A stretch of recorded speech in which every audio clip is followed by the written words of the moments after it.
Hello and welcome back to art class. Today we are going to be working on a new picture.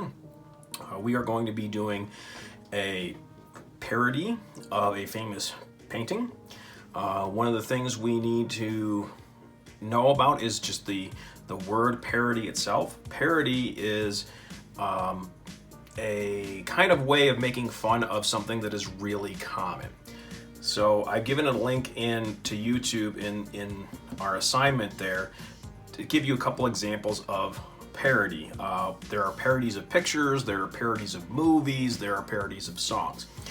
But a parody is a way of making fun of something, but it's meant to be funny to even the artist or the creator of whoever made it. It's not meant to be mean to the person. It's just making fun of the fact that something is so famous, so well known, that everybody will get this reference or idea because it is so well known.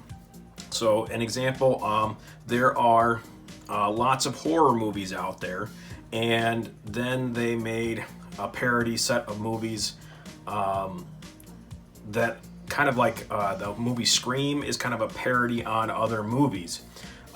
So it's one of those things that's really kind of funny. If you guys remember the Mona Lisa from times you looked at famous pictures, they make parodies of that. So they replace the woman that's in the Mona Lisa with somebody else. Okay? In songs, Weird Al Yankovic is a very popular artist who makes parodies of other songs. So he changes the lyrics to be funny. But his goal is not to be mean to the person who originally made the song. He just wants to make a funny version of it, and hopefully so funny that even the person who made it will think it is funny as well. So please keep in mind that a parody is supposed to be funny. It is not supposed to be mean. It's a key thing. Okay. Second, I want to talk about our artist. Our artist is going to be Edvard Munch. Some of you may have known this person or know of him. He is a Norwegian painter. He is best known for the painting called The Scream. And it sounds familiar like to the movie I just talked about, The Scream. Well, that mask is kind of partly based on this actual painting. Okay? The artist did die in 1944, so he's no longer alive. But one of the weird things that people don't realize is there's actually many versions of this same painting. He actually painted two paintings, and he did two pastel drawings of the painting, and then he also did some woodblock prints of the painting. So there's actually several versions out there. So if you are looking, as you can see, the version that I'm showing you is the most common version, but you might see something else out there that looks very similar. Now, it is one of the most famous paintings out there. I think it was rated number 3 when I was looking on the internet on one of the most famous recognizable paintings. And it's also one that gets, because it's so popular, people are like, well, it'd be funny if I do this to it. It'd be funny if I did this. So I want to talk about some of the parodies that have already been created from it. Okay. The first one here that I'm showing you is one that has Meep. If you guys know the Muppets, Meep is one of the characters that goes with Beaker. They're the scientist characters, and you can see him is replacing the main Scream guy in there, but he's still in the same Scream position. That way you know exactly what picture he's making fun of. And if you look at the background is very, very similar. It's not 100% the same, but it's really close. The next one here is kind of done as a woodblock print. That's why it's got these really dark black areas, because when you cut into the wood and then you put ink on it, that's how the look could be. If you don't recognize who this is, it's Starscream, which is kind of funny because his name has Scream in it. He is a transformer from the cartoon show, and you can see that the blast ray in the back corner there is creating the straight lines, okay? And then you got the flow of the water and then the city in the background. Okay. The next one is the Joker, with the Batman Joker, and the Batman's in the distance.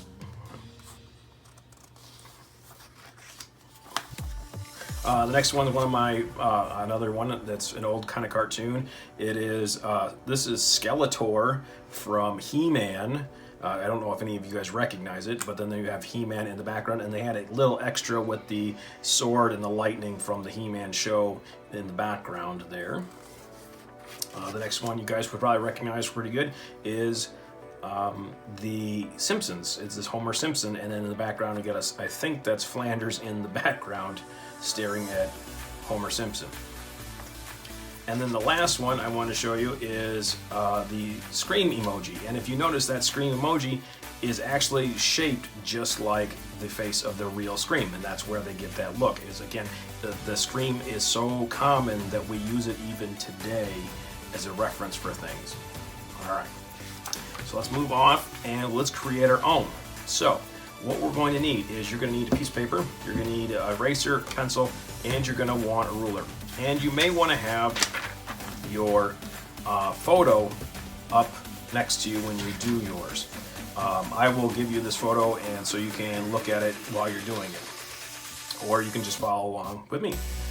Either one will be fine. What we're going to do is today we're going to do the basic layout. Next week, what we'll do is we'll do some changes, and then we'll do the coloring. All right. So what you're going to do is your paper's going to go up and down. You're going to fold it in half, going down like a book, like this. Give it a light pinch. You don't have to do it hard. I just need to know where the middle is. Okay? And what we're going to do is we now know exactly where the middle is, but if we look at our painting, the road and railings of this road or walkway actually go above the halfway point. So what I'm going to do is I want you to kind of put your finger here at the middle, the finger here at the top, and kind of figure out where the middle of that is. And that's where my thumb is right here. You can see it kind of wiggling. And that is about where I want to put a mark. That way I know where the road is going to. Okay? Because this road and railing are in what we call perspective, which we worked with before. Okay. Now, the next thing I want to do is I want to deal with the railing. That's where your ruler comes in, because the railings are nice and straight. So what we're going to do is I want the railing, the top part of the railing, to go... Well, let's make it easy for you, relatively. About halfway down from the middle, so about here, maybe a smidge under the middle. And that's where our first railing is. So I'm going to go in and draw a line like this, using the ruler or straight edge. I'm not going to do any measuring, so it just needs to be something straight. If you don't have a ruler handy, use the edge of a book that's straight. All right, so this is the top railing. I need to do the middle railing. And the middle railing is going to be lower. We are going to make an adjustment for our picture. We're not going to be exact. I just want to make it a little bit easier for you. So I am going to go from the corner.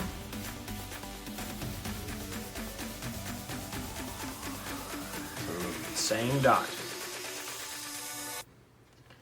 And then we're going to put one a little bit lower on the bottom part here.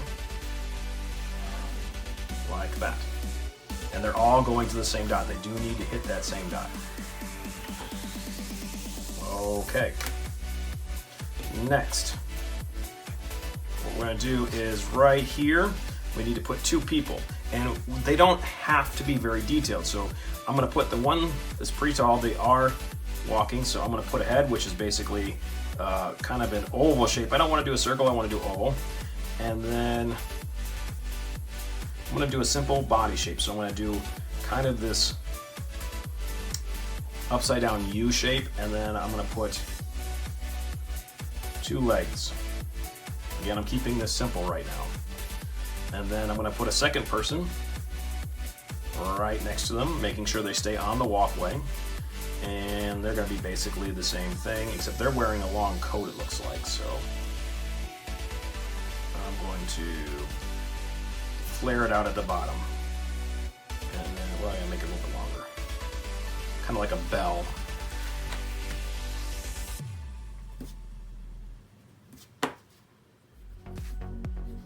Now this could be a coat, you could turn it into a dress. This is just a basic shape. We're just getting everything kind of laid out. Okay, so now we know where the people are. We do need to put in also these up and down pieces of wood that keep the railing up. So I'm going to put one is in front of the people, so I'm going to put one here. And they're just two lines up and down from each other like this.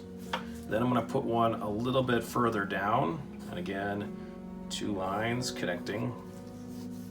Notice I hit the top and bottom line. And then one here closer, and it's going to be going off the page. Again, you just need a straight edge for this, so you could use a book. Ruler's kind of handy though. So now it looks a little bit more like a railing, okay, something that's holding up these rails. Okay, next, let's talk about the sky area. We need a line that goes roughly about a little bit above the heads of these people, and we're going to make it pretty straight. If it wobbles a little bit, that is okay. All right, so this is basically the line that divides the ground from the sky. It's called the horizon line. Okay, so we got this line. I'll make it a little bit darker so it's easier for you to see. Next, they have this dark cloud or mountains or hills that are off in the distance, and they're a wavy line, but notice it's only a slight wave. It's only got one dip. So it starts over here in the corner, dips down, and then goes back up. That's all there is to it. Nothing complicated. We are gonna leave the sky alone for right now because that's oranges and yellows, and I think we could just do that with the coloring. We don't need to draw it out. And then let's deal with this water area, because these are actually boats off in the water. And so it's got this kind of snake-like shape to it. So it starts way off in the distance, it curves, does this letter C, and then it curves back again and lands, oops, mine's a little bit high, right around somewhere near your post there. That's about where it should be. We don't have to be 100% exact. People will get the idea. We just need to be pretty close. And then we also need this line here. Like this is all muddy area or sandy area, and then this is like dirty ground. So it comes from basically the corner here and needs to be like a big belly. That's right, it makes me think of as a belly. Okay, so we got water, which is reflecting the light. That's why it looks weird. We got the dirty ground or muddy ground, and then we just have dirt over here or snow. All right, now we need to deal with the screen. We have the background done. Now we need to deal with the screen. Again, we're just doing the basic layout, so don't make any big changes yet. Let's just get the layout, and then you can go in and make changes later. All right, so the head is above the railing. So we want the head to be above the railing, and we want to start off with, we're just gonna start off with an oval. And if it kind of goes over, like my head is going into the land area, but his isn't, is that okay? Yeah, again, we are just kind of making these adjustments as we go. People will understand what's going on if we're good with this. Okay, I'm gonna worry about the hands in a minute, but I wanna put the body in. So there's my head, I put an oval in. Now the shoulders kind of look like they go behind the head near the bottom. They're not way up here, but they're here. And I'm making rid of that line going right through the middle of the head. That looks weird. Okay. All right, so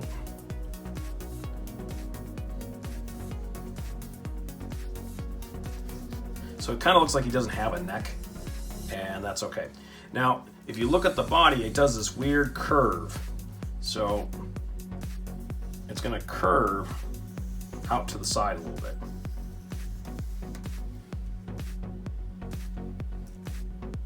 Okay, kind of like almost like he's a ghost. That's kind of how I feel about it. And then what we're gonna do is we're gonna put an arm. Now this is gonna just be the lower part of the arm. And I'm gonna make this kind of an oval right here. And it's gonna be right underneath the chin. I'm gonna do another one over here, again, right underneath the chin. I'm gonna erase the stuff up to the inside so I can tell. I got some extra lines floating inside here.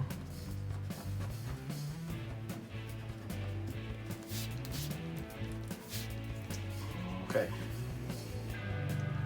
Then I'm going to put the hands in, and I'm going to use kind of a mitten shape from the side view, so it's another. We don't see the thumbs because the thumbs are actually by his ears, and his hands are actually covering up his ears, so we wouldn't see the thumb. So like that.